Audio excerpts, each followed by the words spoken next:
So the way you buy and sell a house in Los Angeles, in California, and in the US is no longer the same. So starting August 17, 2024, sellers can no longer put on the MLS how much they'll pay for the buyer's agent commission, and buyers are now required to sign a payment agreement with the buyer's agent. So today we're going to talk about these changes, including what buyers should know before they sign a payment agreement, aka a buyer broker agreement. And first, let's take a look at an overly simplified before and after scenario. So before August 17, a buyer would call a buyer's agent and be like, yo, I want to go take a look at this property. The agent would look up the property on the MLS, notice that it's still active, and like the buyer, the agent would also be able to see that 1, the seller was offering to pay for the buyer's agent commission, and 2, how much that commission would be. So up front, the buyer's agent knew that if they brought a buyer, they would be paid and how much, and the buyer knew that if they bought the house,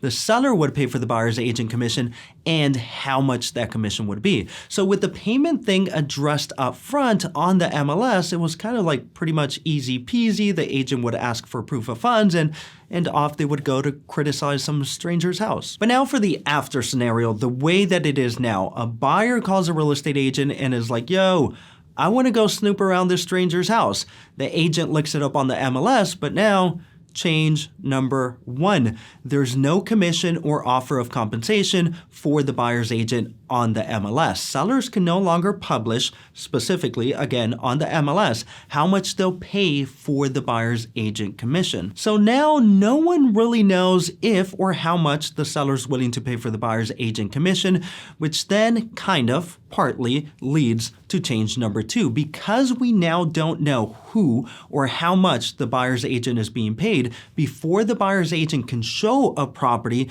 the buyer and the agent need to sign a buyer-broker agreement, which among other things confirms the agency relationship, services, and the cost to the buyer for agent representation. The buyer signs, and then they can go and rummage through some stranger's house. But as a buyer, you may now be like, what? Wait a minute, let's go back. What the heck did I just sign? Did I just agree to pay a 2.5% commission out of pocket to this agent, a random person that I just found on YouTube? Yes and no. Now, each buyer-broker agreement can be different, but generally, or the way that it works with me, no. Just because you signed a buyer-broker agreement does not mean that you are obligated to pay a commission. 1, the agreement is subject to, and payment is only due if, during the term of the contract, you identify a house, get an offer accepted, and the transaction actually closes. Now, as far as payment, 1, yes, you can choose to pay for the commission directly out of pocket, or 2, which is more common, you find a property, you submit an offer, and you make your offer subject to the seller paying for the buyer's agent commission. So no, despite the fake news, nothing in the changes says that the buyer has to pay for the buyer's agent commission. Nothing restricts the seller from paying for the buyer's agent commission. The seller can just no longer upfront publish how much they'll pay for the buyer's agent commission. To which you may now be like, okay, cool, but what if the seller doesn't want to pay for the buyer's agent commission? Well, at that point, you can simply just not accept the offer in the same way that you wouldn't accept the offer when the seller doesn't agree to the price or any of the many other terms in the purchase contract. Or you can also be like, okay, cool, seller, I really love this property and I want it, so I'll pay 0.5% and you pay 2%. So yeah, the commission is now pretty much just like one added item of negotiation in the purchase contract, but it is still a customary fee typically paid by the seller, just like transfer taxes or title insurance. And by the way, my name is Daniel Rangel, real estate agent on the west side of Los Angeles. If I can be of any help, it would be an honor. And to contact me for a free consultation on buying or selling, you can find my information in the description below. And if you like this video, don't forget to hit like or subscribe. But anyway, you may now be like, okay, cool. But now that the seller doesn't have to pay for the buyer's agent commission, why would any seller still pay for that commission? Well, one, even before August 17, the seller was never forced to pay for the buyer's agent commission. This commission has always been voluntary and negotiable. Sellers have historically done it as a profitable marketing strategy. I mean, they do it for the same reason that pretty much every business out there offers financing or accepts credit cards, because it is common business sense that the easier you make it for people to buy, the more people can buy and the more money you make. I mean, there's no way in heck that Apple would be able to pull off selling $1,200 phones if the only way people could buy them was cash. So no, the seller's incentive to pay for the buyer's agent commission, don't worry, it's not out of the kindness of their heart. The thing is, a mortgage lender will not offer financing for a buyer's agent commission.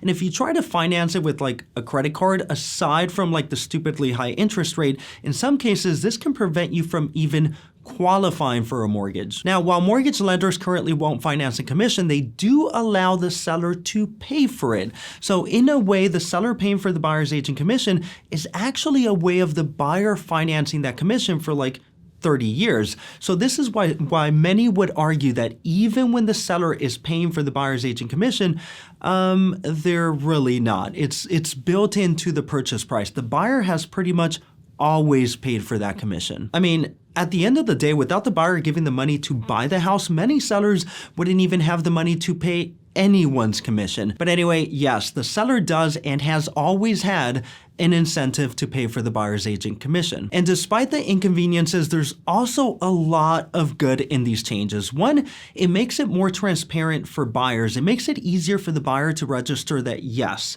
even if the seller pays for the buyer's agent commission, they're kind of still paying for it. And hopefully this raises industry standards. I mean, maybe now that the buyer's signing an agreement for like $20,000, $30,000, $50,000, even though they're not directly paying for it, maybe now they'll think twice before they hire an agent from TikTok on the grounds that their dancing, rapping videos are like cute and funny. And maybe this will also lead to buyers taking the hiring process more seriously. Keep in mind that not all buyer's agents are the same, even if they work for the same company. And unfortunately, sometimes you won't find out you had a terrible agent until many years later when you try to sell that house and the new buyer starts finding a whole bunch of stuff that no one ever told you about. But anyway, some key points to look out for when signing a buyer-broker agreement.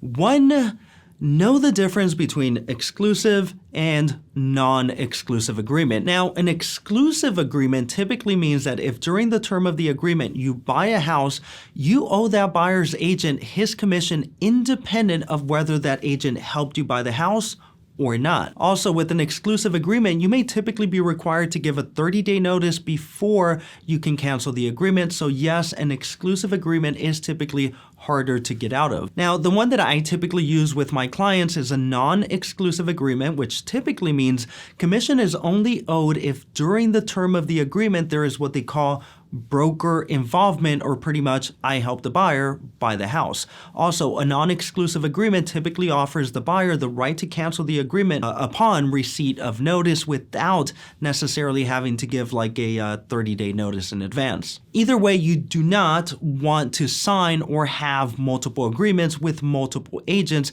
as you could be put in a position where you owe multiple commissions. Number two, who's paying the commission? Now, keep in mind that by signing the agreement, you are typically agreeing to pay the commission, but let me clarify, that's only if and subject to you buying a house. Now, if you already know that you will not be paying or don't want to pay this commission directly, just remember that when you make an offer to buy, you want to make sure the offer says in writing that this offer is subject to the seller paying for the buyer's agent commission. So essentially, you're pretty much like, sure, buyer's agent, I'll pay for the commission, but then you're like, JK, seller, here you go, you pay for this. And finally, number three, confirm the commission amount. Now, in Los Angeles, while commissions are and have always been negotiable, the customary fee is 2.5% of the purchase price, but in some cases that can be less or it can be more. But ultimately, it should be based on the agent's experience, capabilities, competence, quality of care, and a bunch of other factors. And like everything else, the cheapest option isn't necessarily the best or the most profitable option.